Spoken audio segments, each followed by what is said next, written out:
what I need to do with Ana is I need to ask myself, should I be healing or should I be damaging?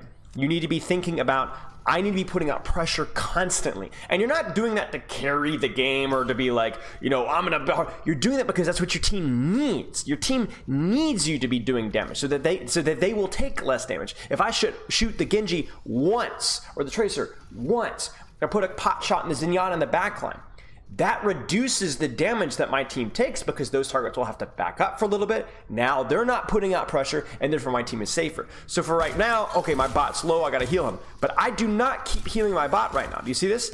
20 damage. This is not enough. This is not helping him. He doesn't really need that. He's not at a risk of dying. What would be better here is to go, oh shoot, he's critical, heal him up, now damage what's damaging him. Okay, oh, I'm gonna damage him again. Okay, now I heal him, now I'm healing. Okay, he's low, he's low, he's low. Okay, now he's safe, I damage.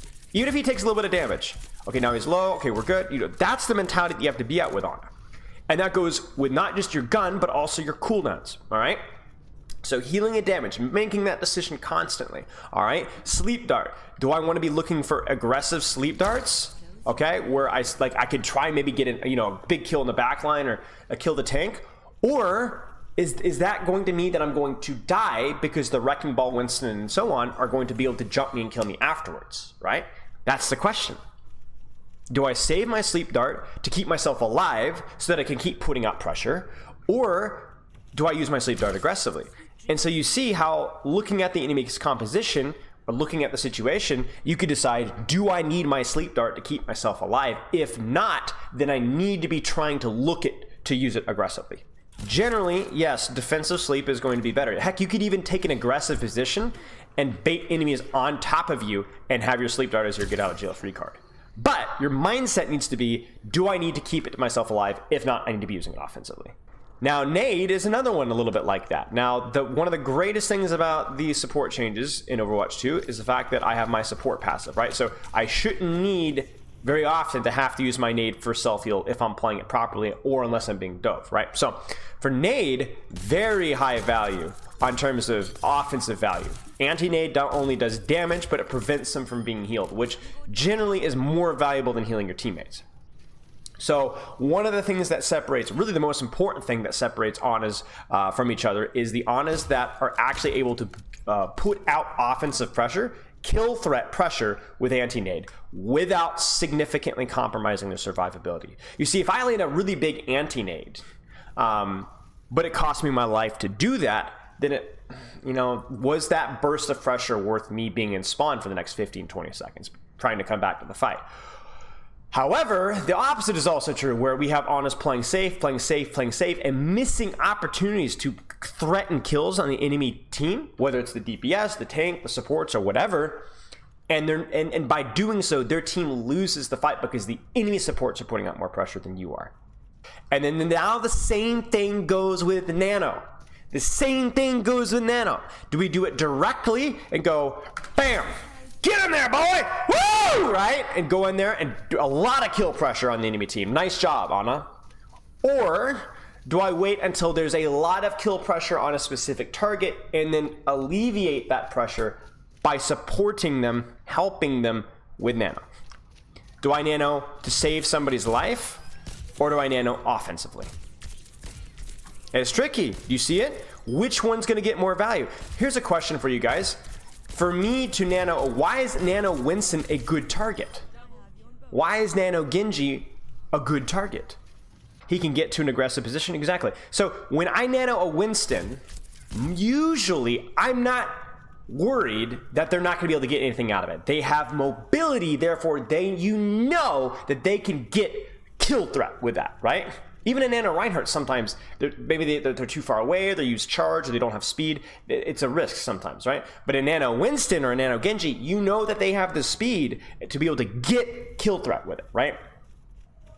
So how do you use Nano if you don't have heroes that have a lot of speed or a lot of mobility? You see how it's more of a risk? You have to have more confirmation that that person is being fought on or chased or beat on, and then maybe you have to reactively Nano them. You guys remember how sometimes in Overwatch League, I don't know if you guys were watching much this weekend, but you saw sometimes Nano Zenyatta. Why?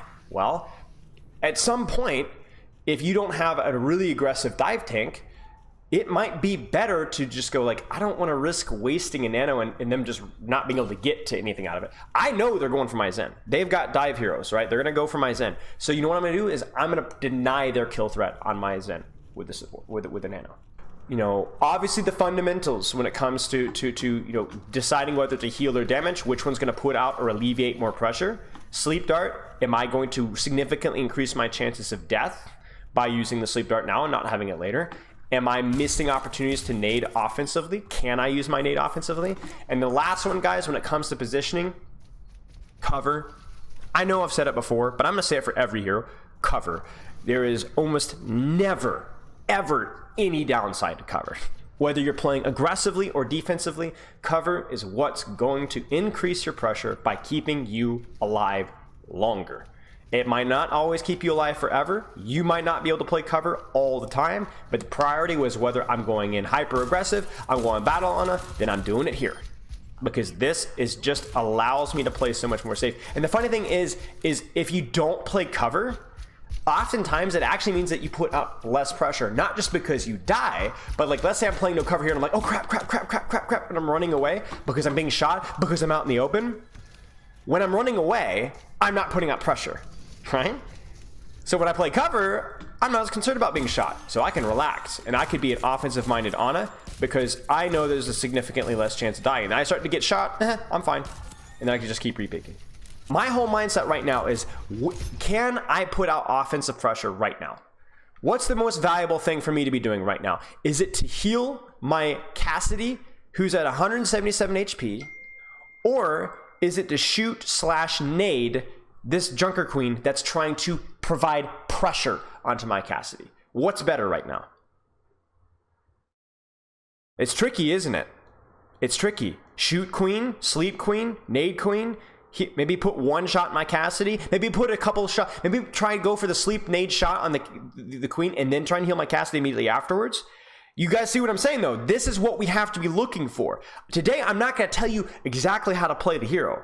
Nobody can do that. Anybody says they can do that, they're liars. What I am going to tell you is exactly what you need to be thinking about and what you need to be looking for in your own gameplay. So shoot cast and Queen, then cast and Queen? Could be, right? So let's see. Let's slow it down. There's the shout. So right now, shout has been used. What should we do right now? How much HP does this Queen have? 427. How much kill pressure comes from a 75 damage shot on a tank that has 427 HP? Right? So now we go, there's no point shooting the Junker Queen because it's going to take way too many shots for me to actually threaten a kill. So now I'm either going to heal, sleep, or nade. Probably, I would probably heal and then look for a sleep dart.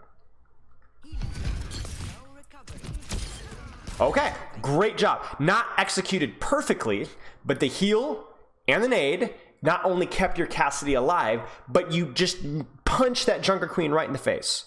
Screw off. I guarantee you a lower rank on it would have focused on only healing Cassidy and maybe not done enough damage or anti-nade to the Junker Queen, and that might have actually killed your Cassidy. Maybe not, but that's what we're looking for.